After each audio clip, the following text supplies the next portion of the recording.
Alhamdulillah, Alhamdulillah wa kafa wa salamun ala ibadihi alladhina istafa khususan ala ashrafil anbiya'i wal mursaleen wa ala alihi wa ashabihi wa azwajihi wa dhurriyyatihi ajma'in amma ba'd fa'a'udhu billahi minash shaitanir rajim bismillahir rahmanir rahim ala inna awliya Allahi la khawfun alayhim wa la hum yahzanun الذين آمنوا وكانوا يتقون لهم البشرى في الحياة الدنيا وفي الآخرة لا تبديل لكلمات الله ذلك هو الفوز العظيم ولا يحزنك قولهم إن العزة لله جميعا إنه هو السميع العليم وقال الله تعالى في مقام الآخر يا أيها الذين آمنوا اتقوا الله حق تقاته ولا تموتن إلا وأنتم مسلمون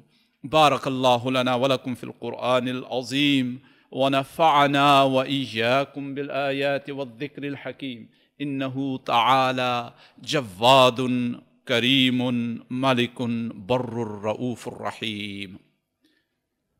My respected elders, brothers and sisters, dear children, Assalamu alaikum wa rahmatullahi wa barakatuh. Last week was the beginning of the new school year, new academic year, and here in Zaytuna Nursery, we also had the opening of our nursery, and there were some new children. These are, remember, 2.5-year-old, 3-year-old, and there was one who was crying, and for the 2.5 hours from the beginning to the end, he spent all the time crying and wanting to leave the nursery, rush out. And what is it that made that child cry? What was that child thinking of? And I think we will all know that. For him, this was a strange place, with strangers all around him, alien, foreigners, strange-looking faces who he had never seen before.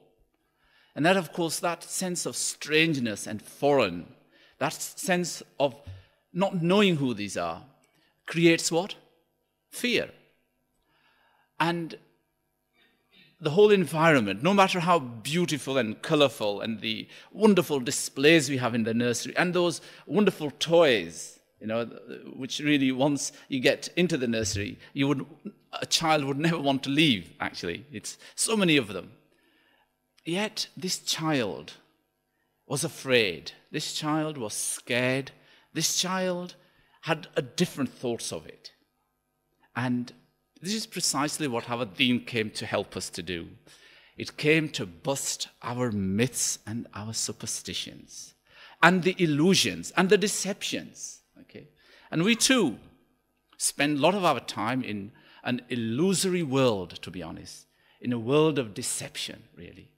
And this is what's perhaps meant in those ahadith about Dajjal. Dajjal actually means the big deceiver. And we live in that sort of state of deception, that state of illusion, where we forget the reality and the truth. And the whole message and the emphasis and the thrust of the glorious Quran is actually to wake us up, is to give us a prod, is to nudge us, and is to prick our conscience and wake us up from that state of slumberness, that state of sleep which we're in. And that is called spirituality. And I often get people telling me, you use too many hard words, okay? Why don't you simplify things? And, it's just like telling a physicist or a doctor, will you stop using those definitions and terms of your own? It's just not possible. For any science and any knowledge that you want to learn, you have to learn its vocabulary, its language, don't you? Yeah. The accountants have their own understanding, okay, of what account is, okay? As a theologian, I have a different understanding of what accounting is, okay? And so, if you are serious about your deen, rather than telling me off for being too harsh and using hard words. Why don't you join me on this journey of learning? Wouldn't that be better? Rather than me stepping down, for you to step up? What would be the best way? Obvious, isn't it? For you to step up. Don't you think we need to challenge ourselves? Don't you think we too should be learning these new words? So I want to help you to understand this word, which often is misunderstood, and that is spirituality. What are we talking about, this spirituality? And I think I've given you a sense here. This child who, for him, this is a daunting, scary, and an evil place for him, all right? Of course, within a day or two, he learns that the other way. Otherwise, it is otherwise. It is something different. It is a wonderful place. He doesn't want to leave when his mum comes to take him. Okay, I want to stay with these teachers. I want to stay with these, with these toys, and I enjoy this warm, welcoming, and wonderful environment. That is why, we need to learn some of these terms. And spirituality, which is the very essence of our deen, the Quran uses many words for it, inshallah, and I hope in my talks and khutbahs, I try to cover some of those, like taqwa. But I want to today just focus on this. What is this spirituality? What do we mean by spirituality? And here is a definition that I've been working on for actually many years, myself, trying to understand what this wonderful, important concept is, which underlies the whole of the teachings of Islam. The Quran is not just a book of rules, really. It has rules in it, of course we know that, okay? Just few rules, handful of them, all right? But it is not really primarily there to give us a set of rules, okay? It's not even there just to teach us some moral values. It is about actually knocking sense into us. And that is the real essence of the Quran, which makes it very unique and special. So what is it that we're talking about? What is this spirituality? What is this? I call it spiritual intelligence, all right? Spiritual intelligence is the knowledge, the understanding, and the consciousness, okay? And that is what is really important, this sense of consciousness. This child has a not conscience, that's something different, okay? That's zamir, but consciousness, hosh, awareness, the ability to think, really, okay? And that is very important, because we don't think. This is why the Quran keeps on saying to you, afala ta'qilun, don't you understand, you nutters? It says, afala ta'alamun, don't you know? Afala tatadabbarun, don't you reflect? Why? Because it knows there are a lot of sofaha, foolish, stupid nutters who do not think, okay? And we too, Muslims in particular, and people around us, we too are in that group, sadly, if we don't reflect. All right? Don't say that, this is referring to the kafirs. A lot of the time, we too are like kafirs. Don't say I'm calling you kafirs. I'm saying we behave like kafirs. We act like kafirs. We are lost in the world of kufr. And the world that we live in, we actually are exactly like that, okay? And the whole point is we've got to get out of that state of kufr, out of that state of unconsciousness, okay? Unawareness. And we have to come into that state of where we understand what is the reality. What is the kafir is what does the kafir mean? Kafir actually means the one who denies. Denies what? The truth, the reality, okay? He's in a different world, just like this child. He denies the reality that this is a wonderful, warm, learning place. This is a place where he will enjoy himself, the colorful toys and the beautiful friends he will have, okay? He doesn't know that. He's not conscious of that. He's not aware and conscious of that. So this spiritual intelligence I'm talking about is really the knowledge, the understanding, and the consciousness. Consciousness is really everything, If there is no consciousness, there is no being, okay?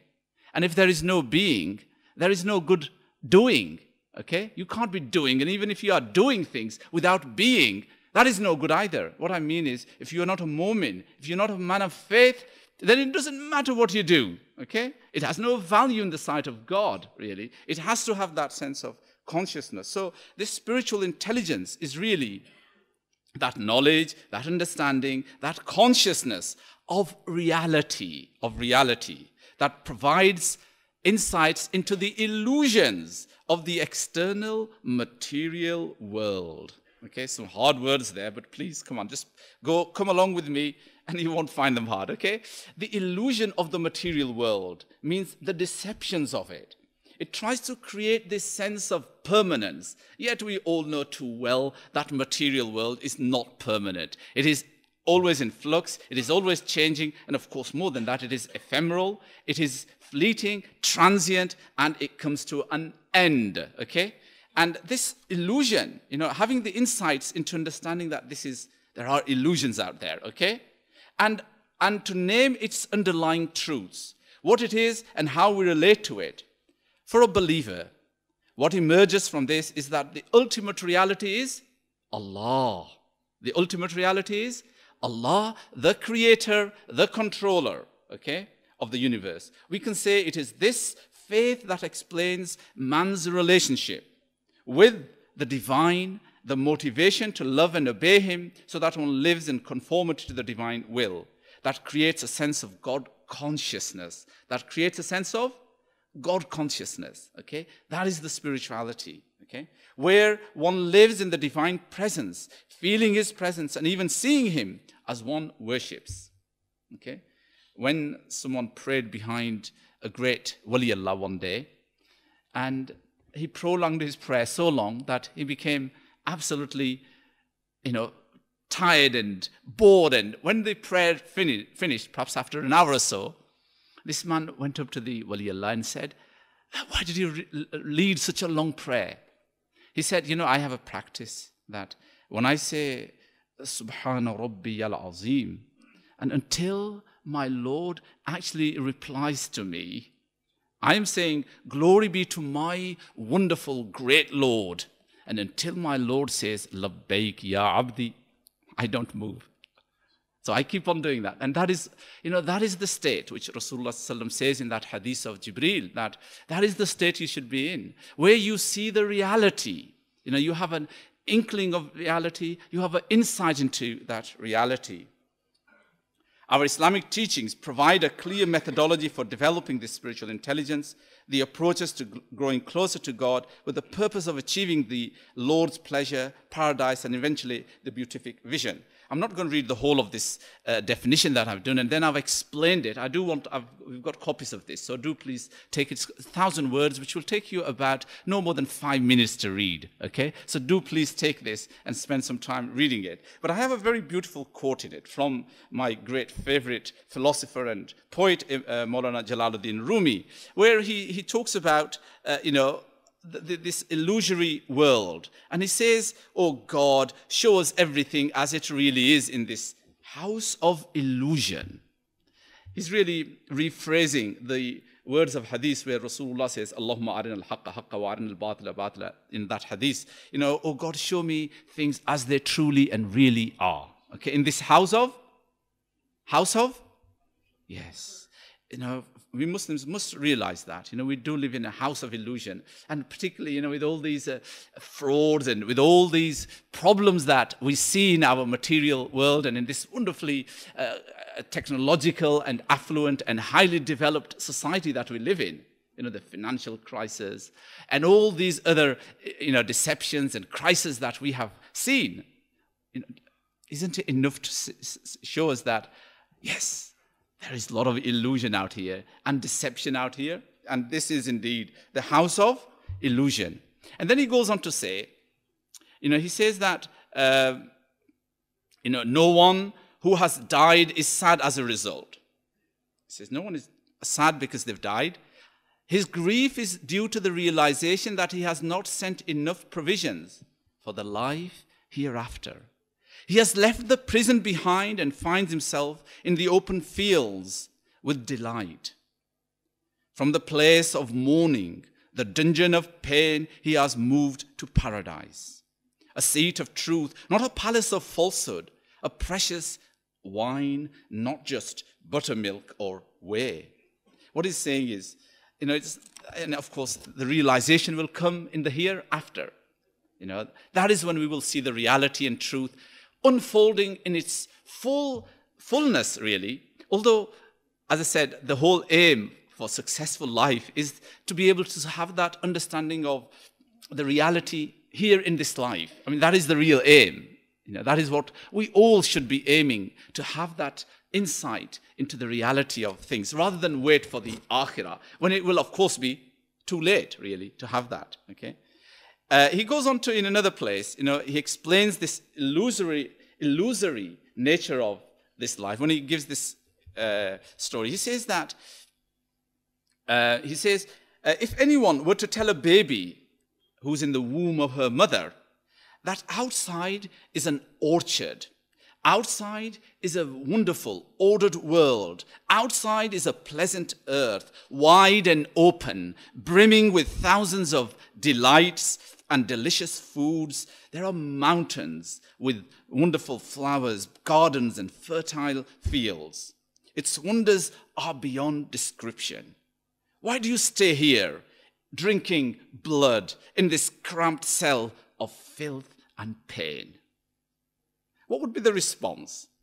The baby, being what it is, would turn away in utter disbelief, Rumi says, for the blind have no imagination. Do you understand what he's saying? He's saying that just like that baby can't actually think, can't visualize what a wonderful world lies beyond that dark, cramped womb, we too are in that dungeon. And this is what Rasulullah described the world as, al-dunya sajnul mu'min. This is the prison of the true believer. Okay? And this is the illusion, and that's what we've got to get out of. I say, I don't want to take any more time on this. I want you to read for yourself, but I want to give you another insight from what is this spirituality that I'm talking about. In the words of one of my great and favorite Sufi, Sheikh Abdul Qadir Jilani, radiyallahu ta'ala an, one of the great teachers and scholars of the 6th century. And this is one of his khutbahs that he gave. Okay, and what does he say? Well, he says that man futiha lahu babun min al khair falyantahizhu fa innahu la yadri mata yughlaq anhu. And he says that for whomever the doors and gates of goodness are opened, let him enjoy those before they are closed.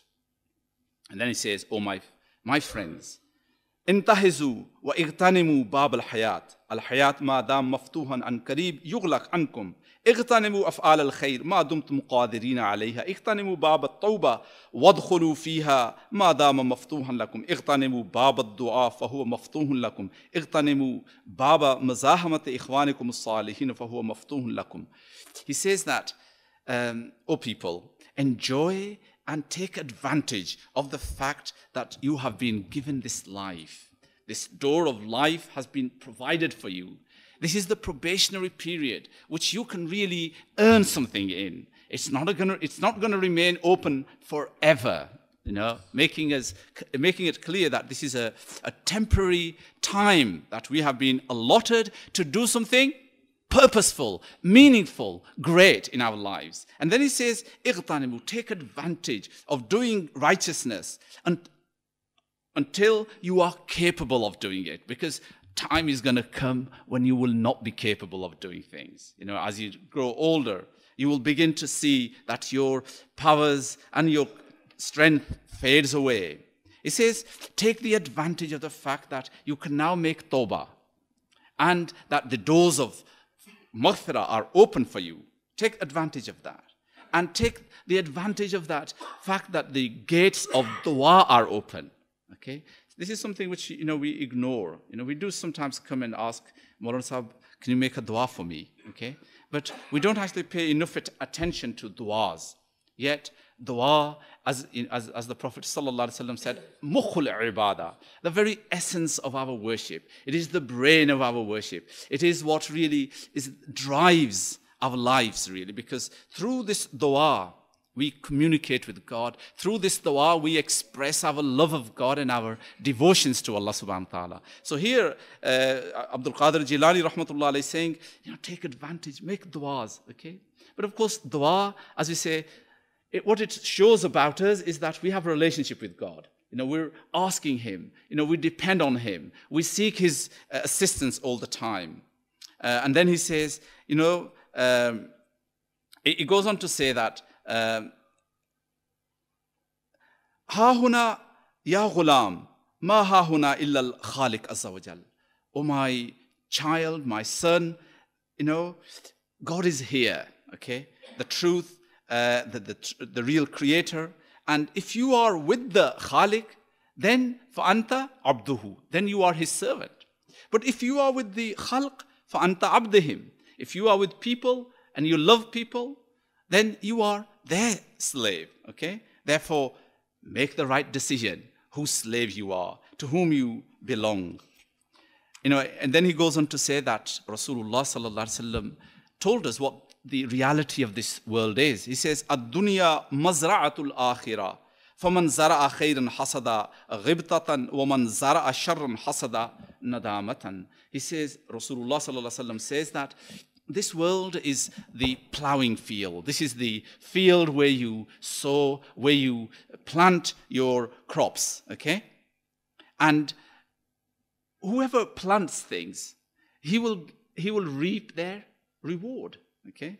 And whoever sows evil and wretchedness, that is what he will sow. That is what he will harvest. That is what he will reap. And on the day of judgment, he will have nothing but nidama, regret and regret. In fact, the Quran tells us how regretful the kuffar will be on that day. Okay? They will regret and they will keep on saying, give us another opportunity, O Lord. When we go back, we will do good. But the Quran goes on to say, no, they will never do it anyway, and they're not going to get a chance. Okay? We've given you this chance. Okay? We've given you enough intelligence to understand that. Okay?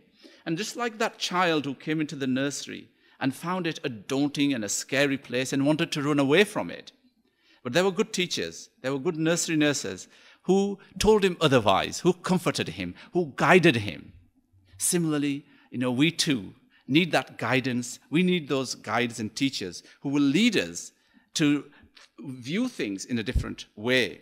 And I hope, a lot of us think that we don't. We think we are self-sufficient. We are not. We need the glorious Quran. We need Muhammadur Rasulullah. We need the awliya Allah. We need the ulama. We need the teachers. We need our imams to guide us. And then, he says that, he goes on to say, I warn you of death. Okay? When it comes, then nothing will benefit you. And then he prays, Allahumma nabbihna min nomil ghafilina. Oh Allah, wake us up from the slumber of the neglectful, forgetful people. Okay? And then he goes on to say, if you keep the company of the al-ashrar, then tuki'uka fi su'i dhanbil akhyar. If you keep the company of the wrong kind of people, they will implant in you the wrong ideas and thoughts of the righteous people. Imshi tahta zalla kitabillahi wa sunnati rasulihi wa qad aflahta. He says that walk under the shade of the glorious Quran, under the shade of the Sunnah of Muhammad sallallahu alaihi wasallam, and you will be successful. Istahyu min Allahi azza wa jal haqq al-haya. Be ashamed before your Lord. Be embarrassed before your Lord as you ought to be embarrassed. Okay? For you do not do things that you ought to be doing. You do not fulfill his rights. Okay? And he says that, قَدْ أَشْتَغَلْتُمْ بِجَمْعِ مَالٍ مَا لَا تَعْقُلُونَ وَتَعْمَلُونَ مَا لَا تَدْرُكُونَ وَتَبْنُونَ مَا لَا تَسْكُنُونَ. He says, you are involved. You are lost in earning that which you will never get to eat. Wow, this is the illusion we have, don't we? He says, you are amassing that which you will never get to eat, okay? And you have long hopes of that you will never achieve. Don't we have those long hopes? Okay, that's another theme. If anybody wants to read more about it, read my book, Shortening Long Hopes, a beautiful collection of 40 hadiths on what is zuhud and what are these long hopes of ours and how they are destroying our lives. And then he says, you build ma la taskununa fi. You are building those buildings where you will not live. What realities, eh?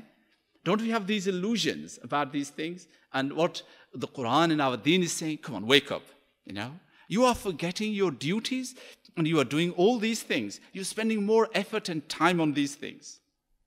And then, he goes on to remind us that if you do have this true spiritual intelligence, when you get that true spiritual intelligence, where you can see the deception and the illusion, and you begin to see the reality as it really is, what will happen then?